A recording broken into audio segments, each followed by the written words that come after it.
Ladies and gentlemen, what is going on? Welcome back to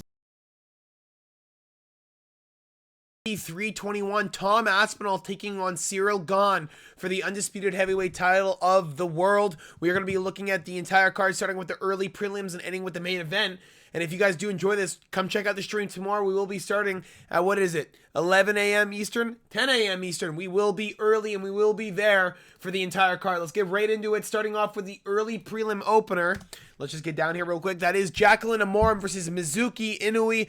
Again, I have not really looked at this card. I am not very 100% familiar with what's going on, but I'll tell you what, right now, we're going to get these predictions done, and we're going to get them flawless. Let's go right into it. Jacqueline Amorim is going to beat the hell out of Mizuki Inoue. Inoue is out of, is it Invicta? I think it was Invicta before, right? Yeah, she's out of Invicta.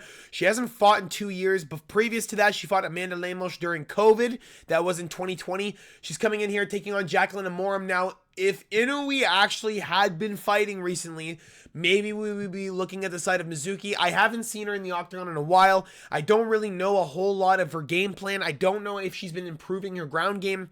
And if she hasn't improved the ground game, I'm going to say Jacqueline Amorim submits her within the distance. Jacqueline Amorim has kind of been just flawlessly running through the UFC division at this point. She's got 80% of her wins by submission, 20% of those wins by knockout. Out of her 10 wins, she has a 100% finish rate, which is extremely rare for the women's strawweight division. I'm going to go with Jacqueline Amorim to get it done. I think Mizuki Inoue's a bit in over her head here. 2 fights in 6 years is not what I want to see, and it's probably going to get her ass whooped. Now, next in the prelims, we have Azat Maxim versus Mitch Raposo. We're going to go with Azat Maxim to just maul over Mitch. I have a bit of a problem with the fact that Mitch Raposo was brought into the UFC after that split decision with Andre Lima. I don't understand why they signed him for a contract after that. Again, Sumadarji split decision. I understand that he has a really, really good latter half of his fights, but again, getting choked out by Jake Hadley in the Contender Series 3 years ago or 4 years ago is not exactly something that I rate highly on stuff when I'm looking at tape. He doesn't have that very good ground game, and Azat Maxim has a very good mix-up game. Really good on the ground, really good force wrestling, and I think against Mitch Raposo, this is one of those fights where he's going to get back into the win column. He has a guy that doesn't deal well against wrestlers. He has a perfect wrestler in front of him that's going to be throwing hands and just mauling for takedowns right afterwards. I'm going to go with the fact that Mitch Raposo doesn't really seem to work on that takedown defense and kind of relies on his opponent to fall apart later in the fight. With Azat Maxim, is that going to happen? Maybe. Do I really think it's going to happen, though? Probably not. I'm going to say that Azat Maxim wins at 29-28, and Mitch Raposo barely hangs on by a thread. He's missing 5 inches of reach. He's missing a bit of a height disadvantage as well, and he doesn't have a whole lot of good attributes. He's really good in the boxing, but Azat Maxim's good in the boxing too. It's nothing world class. I'm just going to go with Azat Maxim to get it done and to beat the untested, at least in my opinion, newcomer. I say newcomer. He was in the UFC before. In the Ultimate Fighter and the Contender Series, but again, not good enough. And the Andre Lima and Sumadarji split decisions, dude, Azat Maxim is going to maul him. Next on the prelims, Chris Barnett versus Hamdi Abdelwahab. Hamdi Abdelwahab! I will not forget Hamdi Abdelwahab. You want to know why I won't forget him? Jamal Pogues, split decision. I'll tell you what right now, not one fucking person in this world thinks that Hamdi Abdelwahab won that fight. Not one person in this world. I'm going to go with Jamal Pogues just beating the shit out of him. And that's exactly what happened. And now we have Chris Barnett right in front of him. Very similar fight. A lot of people do not like Chris Barnett in this fight, and the reason for that is the fact that he's small, 5'9". He does have the reach advantage in this fight, and he's fighting Hamdi Abdelwahab, who, again, no longer on steroids. Very clearly is just a fucking garbage fighter. Got beat up by Muhammad Usman, and in my very humble opinion, Chris Barnett would have beat the fuck out of Muhammad Usman. He's got good kickboxing. He's actually really good for his weight. And if he actually fucking drops some pounds, he actually would be a really solid fighter. I'm going to go with the fact that Chris Barnett is a little bit more experienced than Hamdi Abdelwahab. And I'm going to go with the fact that Chris Barnett is actually... He's my Mark Kerr, okay? He's my fucking Stone Cold Steve Austin. He is my, Mark Hunt, okay? He is the current Mark Hunt. I'm going to go with Chris Barnett to knock out Hamdi Abdelwahab. Fuck Hamdi. Fuck everything he stands for. And fuck the UAE for trying to fucking push this guy. He's in the UAE again because he's trying to get a free win. Fuck you, Hamdi. You're getting knocked out. I don't give a shit. Give me Chris Barnett all fucking day. And yes, I say that with confidence. Hamdi has fucking 5 wins. He's a really good Olympic wrestler. He's a bum, bro. He tries to stay on his feet all the time. Not today. Next on the prelims, we have one of the best prelims I've seen in a while. Jose Delgado versus Nathaniel Wood. Now I'm going to go with the fact that Jose Delgado has got a little bit of a fucking hammer in that right hand. He's got some really good knees. He's got some really, really solid hands. I'm going to go with the fact that Jose Delgado looks like a world beater right now. Nathaniel Wood has been clipped before, and I'm guessing here he's going to get clipped again. I'm going to go with the fact that John Dodson knocked him out. I'll give Jose Delgado a chance to knock him out too. I'm going to give me Jose Delgado to win by knockout or decision over Nathaniel Wood. The prospect, I like Nathaniel Wood a lot, by the way. I really like, I don't know if you guys actually watch my videos. I've been high on Nathaniel Wood for a long, long time. Ever since that Charles Jourdain fight, he's a very, very good guy. He's been very, very consistent inside the UFC. He's been around for a while. Cage Warriors champion. He was brought in. Again, very, very solid fighter. You're fighting a guy with incredible power and a guy that seems to not be able to get stopped. I'm going with the fact that Jose Delgado's on a little bit of a wrecking ball train right now. 100% finish rate. He'll get it done against Nathaniel Wood. That is my official prediction. He is out of the MMA lab. They are making some absolute fucking testosterone monkeys out of there. Next on the prelims, we have also... Listen, these like next 4 prelims are fucking nasty shit. Let me just get a warning out there. This is highlighted prelim action. We have Walter Walker taking on Louis Sutherland. I'm going to go with the fact that Walter Walker has just took 3 people's legs in a row. Give me a 4th. Louis Sutherland's going to be submitted by heel hook, and it'll be very quick. Walter Walker has made a bit of a career out of himself for the last couple years out of just heel hooking anyone in his path. He's found a bit of a cheat code at heavyweight. As long as you're half good at jiu-jitsu and you're fighting monkeys that don't know what the fuck they're doing, you can rip their leg apart, and he's done that 3 times in a row. Once against Junior Taffer, once against Dontel Mays, once against Kennedy and Jetsuku.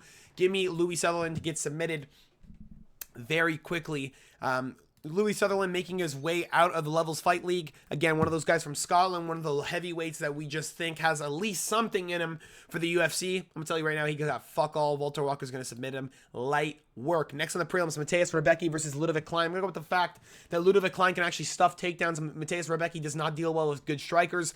Ludovic Klein is going to be stuffing the takedowns, keeping the outside, moving those front kicks up the middle, and moving the 1-2 jab down the middle. He's going to pop this kid out of his realm. 6.5 inches of reach advantage. He will keep Rebecki at the distance, and he will work to improve every single position on the feet, force Rebecki back, but keep the kicking range, and he will not allow Rebecki to take him down. I'm going with the fact that Ludovic Klein has not looked better in his career than he has in his last 10 fights, and the fact that Mateus Gamrot was able to chain wrestle him, I'm a little bit worried, but Rebecki doesn't have the same level. He doesn't have that overwhelming pressure, and he does melt in fights. He is known to kind of give up in later rounds of fights when he gets beaten up.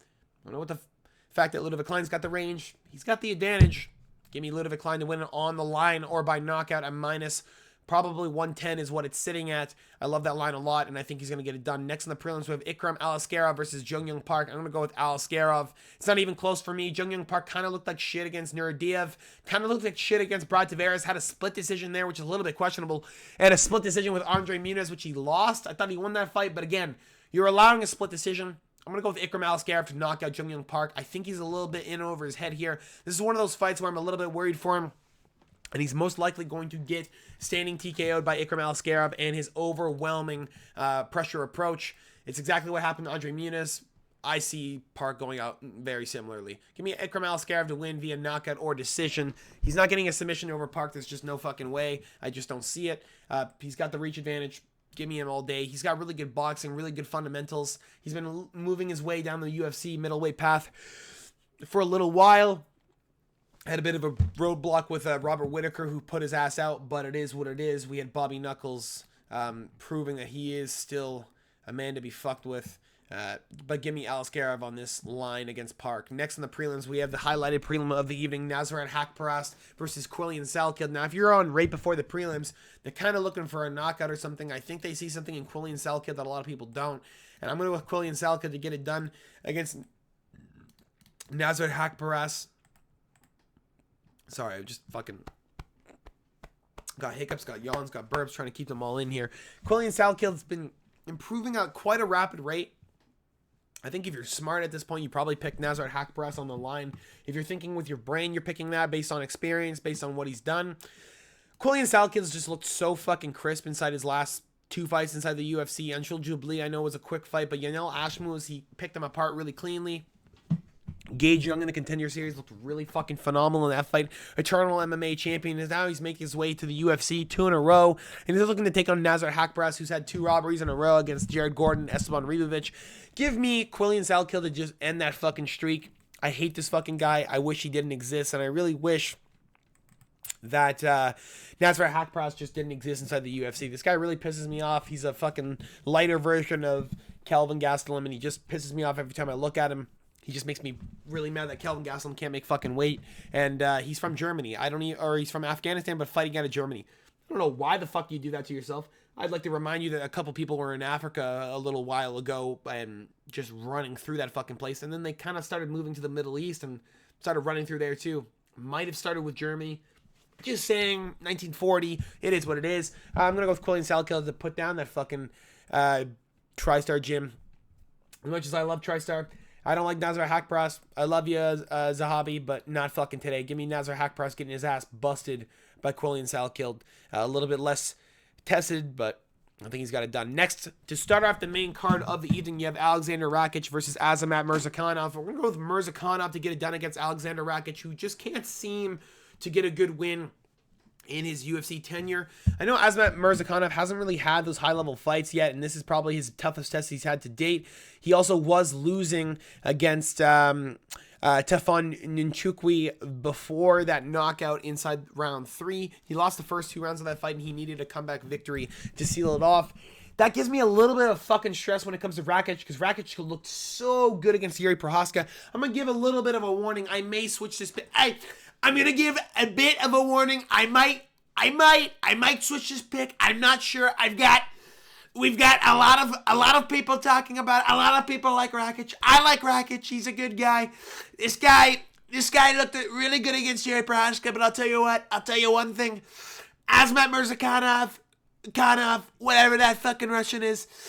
He looks good, this guy. He looks awfully good. He's got hands like a fucking brick wall, okay? This guy hits like a fucking truck.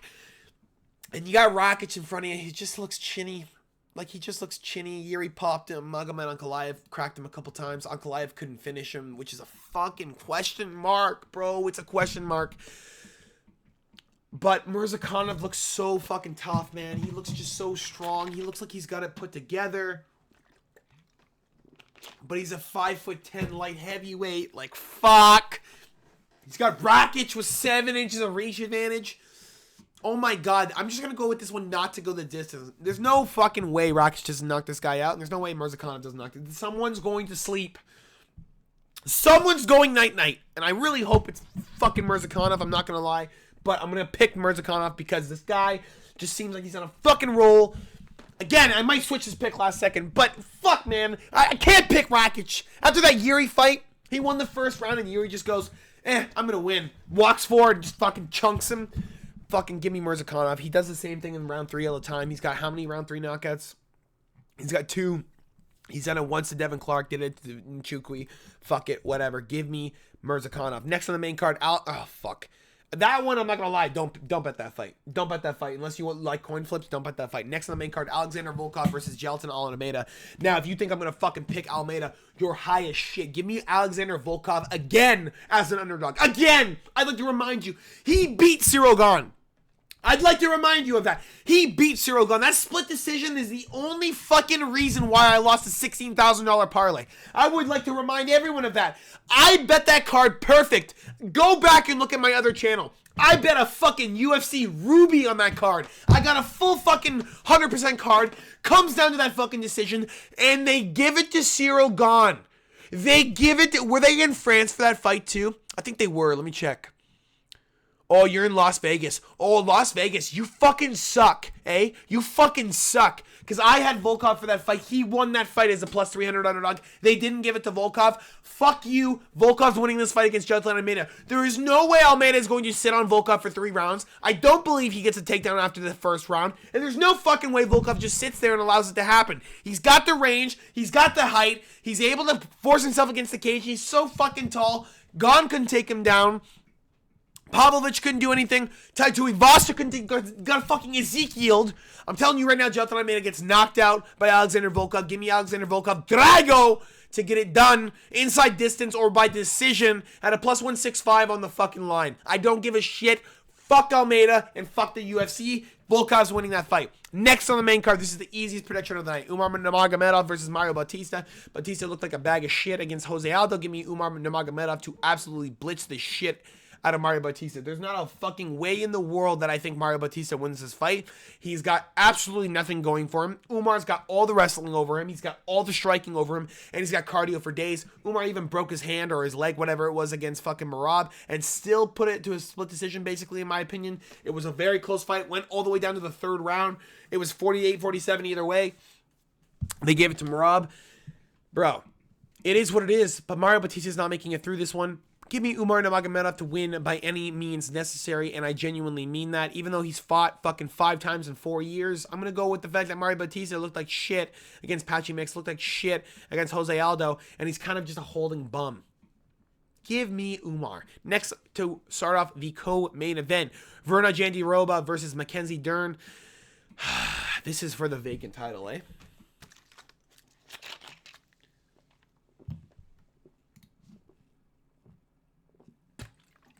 This is for the vacant title. Wow.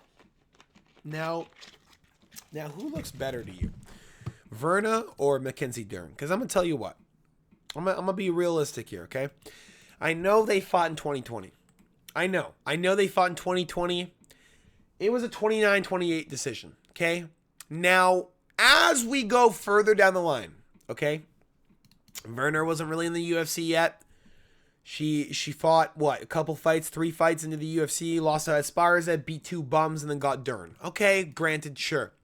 She just got on a 5-fight win streak against Angela Hill, Marina Rodriguez, Lupita Godinez, Amanda Lemos, who she finished with an armbar, and Yan Xiaonan. Now, look at who Mackenzie Dern's fought. She beat Amanda Ribas, good for you. She beat Lupita Godinez, wow, good win. She lost to Amanda Lemos by unanimous. By the way, Lemos beat the fuck out of her. She got knocked out by Jessica Andrade. And now, after being knocked out by Andrade and getting her ass whipped by Lemos, she fights Lupi, who's got half a fucking brain when it comes to fighting. She gets Amanda Ribas, who doesn't know her left ass from her fucking right arm. And you have Virna Jandiroba, again, who's 37 years of age. She's kind of at the end of it. She knows that this is her last chance. This is where she's going to put everything on the line, and this is where it all comes down for her. Mackenzie Dern, 32 years of age, knows she has a little bit left ahead of her. If I lose this, I still have some time. There is no time for Virna. There is no time left. You're from fucking Serenha, Baja, Brazil, and you're out of the fucking trenches. You're out of the trenches, and you're looking to make yourself known to the world as the UFC fucking strawweight champion. I'm going to go with Virna Jandiroba to get it done as an underdog. Then Mackenzie Dern in a 5-round fight. She starts flailing a little bit after the 3rd round. And if we're in the round 4 and 5, I'm telling you right now, Jandiroba's going to start beating the fuck out of her. Maybe get a 10-8 round. It's going to start swinging the judge's favor quite a lot. I think Virna Jandiroba's a little bit better in 5-round fights. Give me Virna Jandiroba to get it done inside distance or by decision on the line at plus 125. I think it's just a little bit better of a position for Virna Jandiroba. I think that for mentally, it's a better position. Less stress. This is where we just kind of like push it all out here. Mackenzie Dern, United States sweetheart, she's supposed to win this fight. She already won the fight. She's got pressure in the back of her head. Oh, I already won this matchup. I can't lose again. I'm going to tell you right now, most people after 4 years, they don't win rematches. You're fighting a person that's been studying that fight because they've been fucking I'm telling you right now, I'll promise you, Virna Jandiroba has stayed up multiple nights in a row because of that Mackenzie Dern loss. And she's probably watched that tape back 500 times. She's getting it done against Mackenzie Dern. Dern parties over that fight. Jandiroba has nightmares over it. I'm going to go with Jandiroba to get it done, and it's not going to look pretty by the end of it. Now we have actually, this is the easiest prediction, in my opinion, of the entire night. We have the easiest prediction of the entire night. If you guys are picking Ciryl Gane, it's because you have something wrong with you. I understand, yes, he's more experienced, maybe more technical. I don't care. We have the main event of the evening, Tom Aspinall, Tommy Boy, versus Ciryl Gane. We're going with Tom Aspinall to stay the and still heavyweight champion of the world. Ciryl Gane's got nothing really going for him except for the kickboxing. He's got range. He's got stuff like that. He plays distance, though, and he tries to pitter-patter you until you're hurt. Not going to work with Tom Aspinall. He's going to be up in his face, and he's going to try and take him down immediately if that's the way that he sees fit. He'll put him on the ground and probably even choke him out or beat the fuck out of him. Similar to what Francis Ngannou did to Ciryl Gane, just trying to force the wrestling immediately. Ciryl Gane also was tagged by Tai Tuivasa in their fight, and I'll tell you what, if Tai Tuivasa is tagging you with big shots and having you a little bit hurt to where you have to stay back and start being on your back pedal and put counter shots out there, Tom Aspinall is going to fucking drop you. This is not a game. This is not Tai Tuivasa. This is not fucking John Jones. This is not Alexander Volkov. This is Tom Aspinall, who puts everything into all of his punches because he's such a good fucking boxer. He's got crisp boxing like a fucking lightweight. He moves like a fucking middleweight, and he's a heavyweight champion of the world. You know, Tom Aspinall will get it done inside distance. It'll be done inside 2 rounds. Ciryl Gane will not see the start of the 3rd round, and it will be done by Tom Aspinall either getting it done via knockout or submission. I'm going to say Tom Aspinall submits Ciryl Gane on the ground, ends up taking his back and getting a rear naked choke victory. That's all I got for you guys today. Hopefully you guys did enjoy. Make sure to drop a like and subscribe if you have not already. This was the entire predictions and breakdowns for the upcoming UFC 321 card, Tom Aspinall versus Ciryl Gane. I'll see you guys all for the live tomorrow, 10 a.m. Eastern Standard Time, and we will get the entire card live for the bet as well. We will be betting every single fight up here. I always put bets during the live stream. You'll see them all listed here, and you can bet alongside if you want. That's all I got for you guys today. Have a fantastic rest of your weekend. Peace.